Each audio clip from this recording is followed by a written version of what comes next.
Hey guys, welcome back.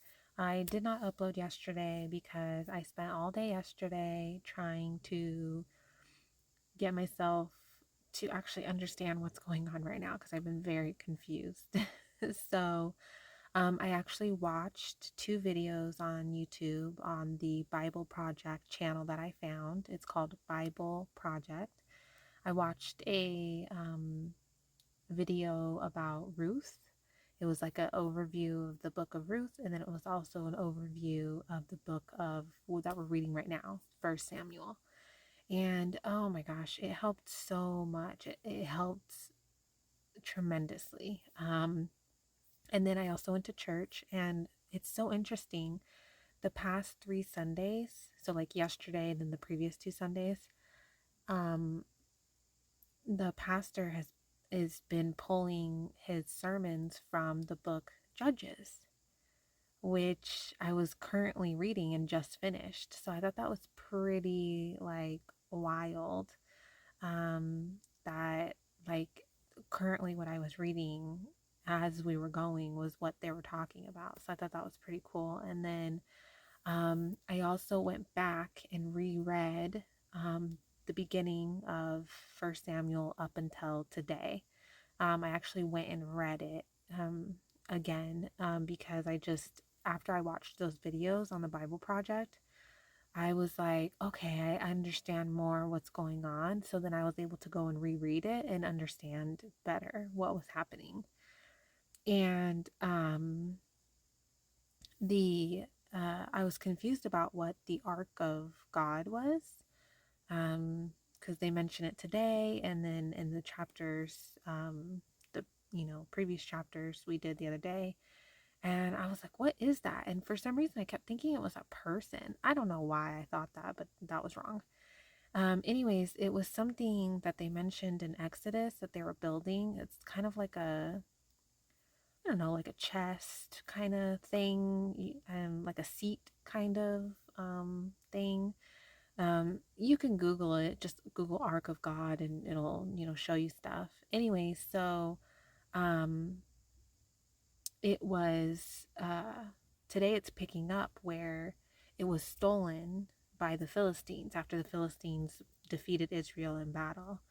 And so that's kind of like what's happening today. That's what it's picking up off of. And then uh, it's basically just, First Samuel is all about, basically the um, Israelites are like, we want a king. And it just goes over that story and that like path to them finally getting a king in the end, which will be King David.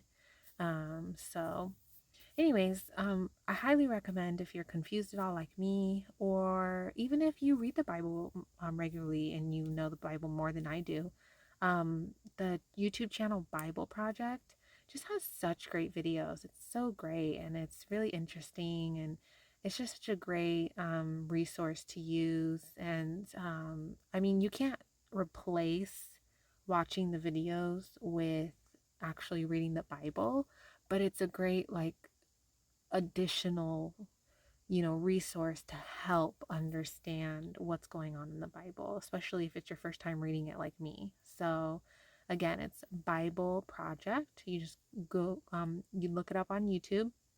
What I did was I just searched Bible Project, First Samuel summary, or Ruth summary, Bible Project, and then that's how I found the videos. So yeah, so I'm all caught up. I feel much better now. I know what's going on, and I'm much more up to speed. And like I said, if you are not, I recommend pausing the video right now. Go watch the Bible Project First Samuel summary video. I think it's like, I don't know, 7 minutes long, something like that, 7, 9 minutes. But it's worth it. It's worth watching it. And then you can come back and then finish today's, chapters with me. All right, guys. Well, let's get started. Then the Philistines took the ark of God and brought it from Ebenezer to Ashdod. When the Philistines took the ark of God, they brought it into the house of Dagon and set it by Dagon.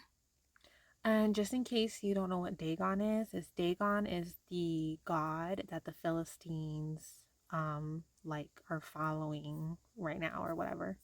I don't know where Dagon came from, but that's like their god that they're following. And when the people of Ashdod arose early in the morning, there was Dagon, fallen on its face to the earth before the ark of the Lord. So they took Dagon and set it in its place again. And when they arose early the next morning, there was Dagon, fallen on its face to the ground before the ark of the Lord. The head of Dagon and both the palms of its hands were broken off on the threshold. Only Dagon's torso was left of it. Therefore neither the priests of Dagon, nor any who come into Dagon's house tread on the threshold of Dagon in Ashdod to this day. But the hand of the Lord was heavy on the people of Ashdod, and he ravaged them and struck them with tumors, both Ashdod and its territory. So I looked into what it means by struck them with tumors, and apparently, it's like almost like a sickness. Like some people are suspicious maybe it was similar to like the bubonic plague or like something like that. It was like a sickness that ravaged them. That's what it means by tumors. Is it was some kind of disease or sickness that God, struck them with as a punishment for, like taking the ark of God. And when the men of Ashdod saw how it was, they said, "The ark of the God of Israel must not remain with us, for his hand is harsh toward us, and Dagon our God." Therefore they sent and gathered to themselves all the lords of the Philistines, and said, "What shall we do with the ark of the God of Israel?" And they answered, "Let the ark of the God of Israel be carried away to Gath." So they carried the ark of the God of Israel away. So it was, after they had carried it away, that the hand of the Lord was against the city with a very great destruction. And he struck the men of the city, both small and great, and tumors broke out on them. Therefore they sent the ark of God to Ekron. So it was, as the ark of God came to Ekron, that the Ekronites cried out, saying, "They have brought the ark of the God of Israel to us, to kill us and our people." So they sent and gathered together all the lords of the Philistines, and said, "Send away the ark of the God of Israel, and let it go back to its own place, so that it does not kill us and our people." For there was a deadly destruction throughout all the city. The hand of God was very heavy there.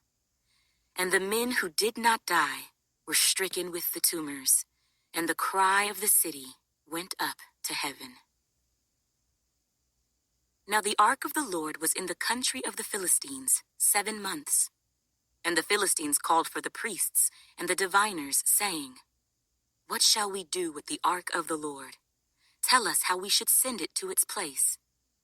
So they said, "If you send away the ark of the God of Israel, do not send it empty, but by all means return it to him with a trespass offering. Then you will be healed, and it will be known to you why his hand is not removed from you." Then they said, "What is the trespass offering which we shall return to him?" They answered, 5 golden tumors and 5 golden rats, according to the number of the lords of the Philistines. For the same plague was on all of you and on your lords. So I looked this up as well. I don't exactly um, understand what trespass offering means. Like I don't know if that's like their way of saying like this is our offering to you for taking the ark of God. Um, but the 5 golden tumors and 5 golden rats um is like I guess they were like statues made out of gold. I don't know what the tumors would have looked like. But the rats is pretty self-explanatory. But So I guess that's what they were, where they were actual like like little like statues or something like that, like made out of gold. Um, and that was like their offering to put in the um I think they put it in the the Ark of God. I think they put them inside. I'm not entirely sure. It was a little like um I'm pretty sure they put them inside. If I'm wrong, let me know.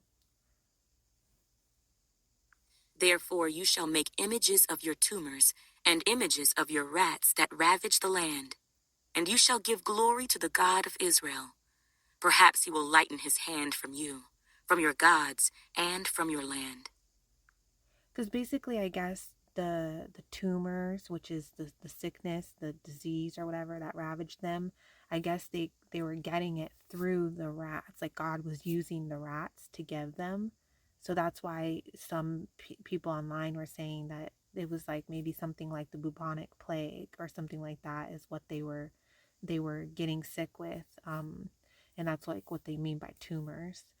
And if anyone has any additional insight on that, let me know in the comments. But this is just what I've been finding. So if I'm wrong or there's additional info you have, let me know. Why then do you harden your hearts as the Egyptians and Pharaoh hardened their hearts? When he did mighty things among them, did they not let the people go, that they might depart? Now therefore, make a new cart. Take 2 milk cows which have never been yoked, and hitch the cows to the cart, and take their calves home, away from them. Then take the ark of the Lord, and set it on the cart, and put the articles of gold which you are returning to him as a trespass offering in a chest by its side. Then send it away, and let it go. And watch, if it goes up the road to its own territory, to Beth Shemesh, then he has done us this great evil. But if not, then we shall know that it is not his hand that struck us. It happened to us by chance. Then the men did so. They took 2 milk cows and hitched them to the cart, and shut up their calves at home. And they set the ark of the Lord on the cart, and the chest with the gold rats and the images of their tumors. Then the cows headed straight for the road to Beth Shemesh, and went along the highway, lowing as they went, and did not turn aside to the right hand or the left. And the lords of the Philistines went after them to the border of Beth Shemesh. Now the people of Beth Shemesh were reaping their wheat harvest in the valley. And they lifted their eyes and saw the ark, and rejoiced to see it. Then the cart came into the field of Joshua of Beth Shemesh, and stood there. A large stone was there. So they split the wood of the cart and offered the cows as a burnt offering to the Lord. The Levites took down the ark of the Lord and the chest that was with it, in which were the articles of gold, and put them on the large stone. Then the men of Beth Shemesh offered burnt offerings and made sacrifices the same day to the Lord. So when the 5 lords of the Philistines had seen it, they returned to Ekron the same day. These are the golden tumors which the Philistines returned as a trespass offering to the Lord. 1 for Ashdod, 1 for Gaza, 1 for Ashkelon, 1 for Gath, 1 for Ekron. And the golden rats, according to the number of all the cities of the Philistines, belonging to the 5 lords, both fortified cities and country villages, even as far as the large stone of Abel, on which they set the ark of the Lord, which stone remains to this day in the field of Joshua of Beth Shemesh. Then he struck the men of Beth Shemesh, because they had looked into the ark of the Lord. He struck 50,070 men of the people, and the people lamented because the Lord had struck the people with a great slaughter. So that part, I don't like. I I tried looking it up a little bit, but I couldn't really find like I found like one article, but I don't think it was correct because it said that it only killed 70 men, and here it says he struck 50,070 men of the people. But I don't know, does that mean he killed them? or he just struck them. Like I don't understand what that means. And then also too, like I don't understand what's so like terrible about them looking into the ark of the Lord that he had to strike that many people. I mean, 50,000 people. That's a lot of people. And so, and I mean, it does say here had struck the Lord, the people with a great slaughter. So, I mean, it does sound like maybe he killed all those people, but I don't understand that. I mean, that just seems so like severe. Like I'm a little lost on that part. And the men of Beth Shemesh said, "Who is able to stand before this holy Lord God? And to whom shall it go up from us?" So they sent messengers to the inhabitants of Kirjath Jearim, saying, "The Philistines have brought back the ark of the Lord. Come down and take it up with you." Then the men of Kirjath Jearim came and took the ark of the Lord, and brought it into the house of Abinadab on the hill, and consecrated Eleazar his son to keep the ark of the Lord. So it was that the ark remained in Kirjath Jearim a long time. It was there 20 years, and all the house of Israel lamented after the Lord. Then Samuel spoke to all the house of Israel, saying, "If you return to the Lord with all your hearts, then put away the foreign gods and the Ashtoreths from among you, and prepare your hearts for the Lord, and serve him only, and he will deliver you from the hand of the Philistines." So the children of Israel put away the Baals and the Ashtoreths, and served the Lord only. And Samuel said, "Gather all Israel to Mizpah, and I will pray to the Lord for you." So they gathered together at Mizpah, drew water, and poured it out before the Lord. And they fasted that day, and said there, "We have sinned against the Lord." And Samuel judged the children of Israel at Mizpah. Now when the Philistines heard that the children of Israel had gathered together at Mizpah, the lords of the Philistines went up against Israel. And when the children of Israel heard of it, they were afraid of the Philistines. So the children of Israel said to Samuel, "Do not cease to cry out to the Lord our God for us, that he may save us from the hand of the Philistines." And Samuel took a suckling lamb and offered it as a whole burnt offering to the Lord. Then Samuel cried out to the Lord for Israel, and the Lord answered him. Now as Samuel was offering up the burnt offering, the Philistines drew near to battle against Israel. But the Lord thundered with a loud thunder upon the Philistines that day, and so confused them that they were overcome before Israel.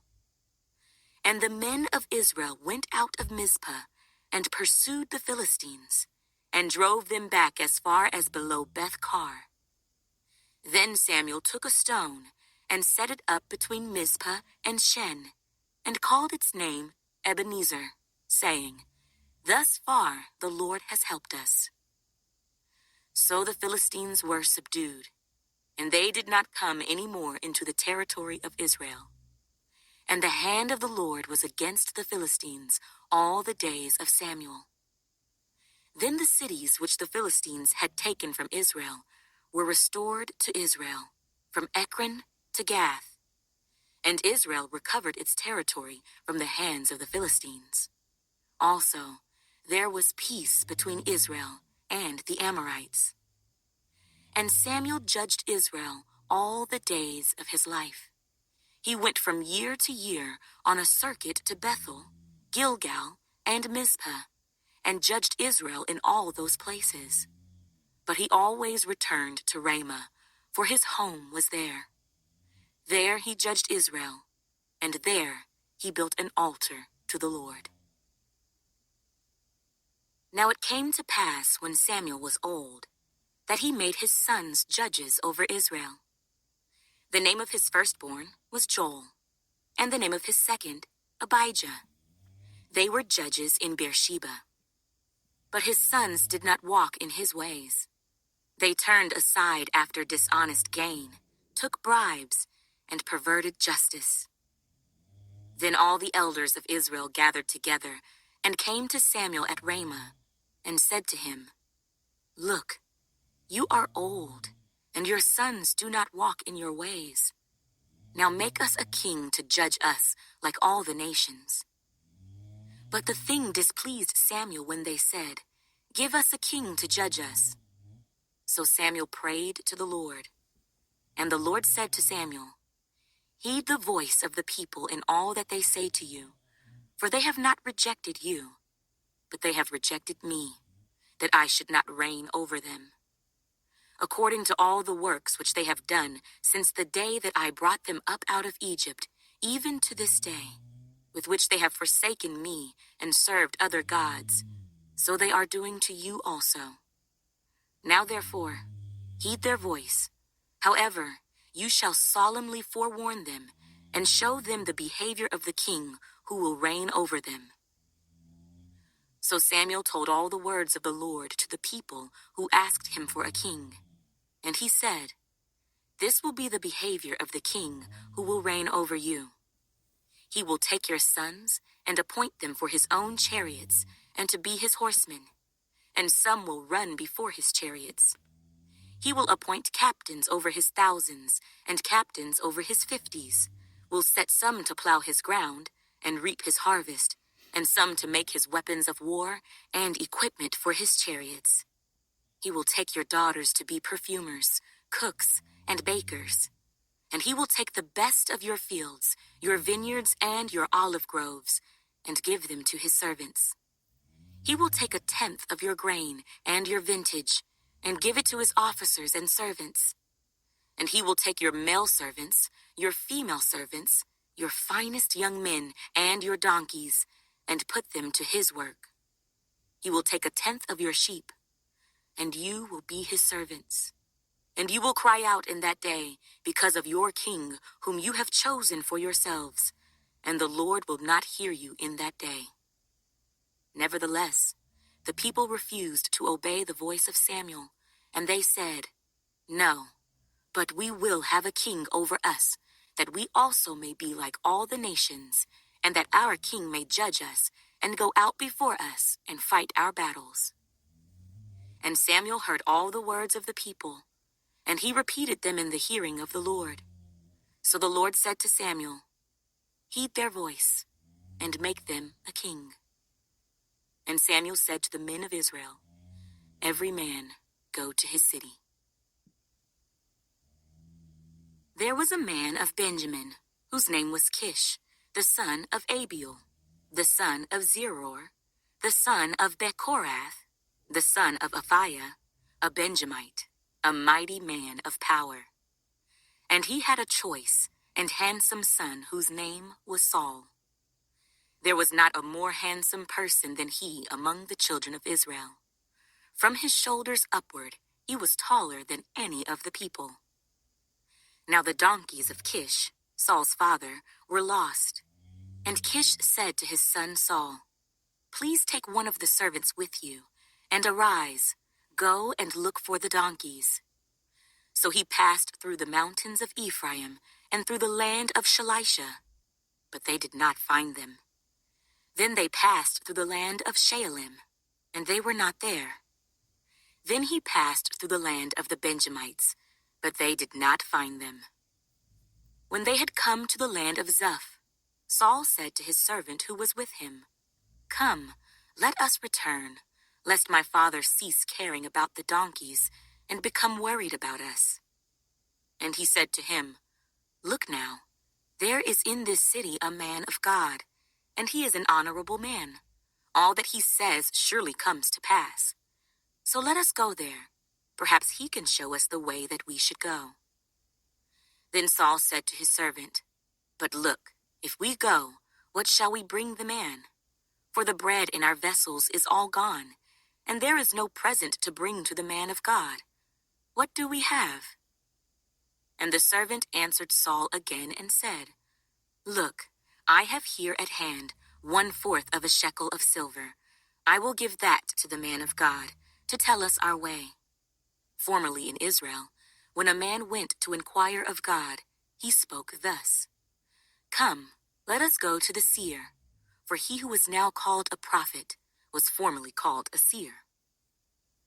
Then Saul said to his servant, Well said, come, let us go. So they went to the city where the man of God was. Okay, guys, there we go. We have it. It feels so much nicer reading um, the chapters and actually like understanding what's going on and not being so lost. So I'm really glad that I took, yesterday and earlier today to really like, look some things up, reread, watch those videos, go to church and just really kind of like understand what's happening because it was not fun reading the Bible and being super lost. So I'm really glad that I did that. So awesome, guys. I'm excited to keep going on and see how the story unfolds. So I will see you guys tomorrow. Have a great night.